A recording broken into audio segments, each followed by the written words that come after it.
গুম খুনের জন্য যদি ফ্যাসিস্ট শেখ হাসিনা দায়ী থাকে, যদি আওয়ামী লীগ দায়ী থাকে, যদি জাতীয় পার্টির 14 দল দায়ী থাকে, যদি ছাত্রলীগ যুবলীগ দায়ী থাকে, তাহলে প্রশাসনের এই সাবেক সেনা সদস্যরাও ছিলেন। তারা কেন এই এসি গাড়িতে করে যাতায়াত করেন? তাদের জন্য ক্যান্টনমেন্টের ভিতরে কেন স্পেশাল সেল তৈরি করা হয়?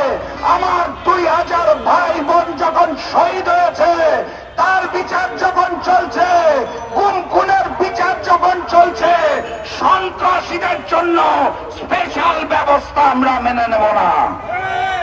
যখন একজন মানুষ গুম করে, যখন একজন মানুষ খুন করে, তার পরিচয় সে সাবেক সেনা কর্মকর্তা নয়, তার পরিচয় সাবেক পুলিশ অফিসার নয়, তার পরিচয় সে রাজনীতিবিদ নয়, তার একমাত্র পরিচয় সে সন্ত্রাসী, সে খুনি, এবং তাকেও সবার মতো করে ট্রিট করতে হবে।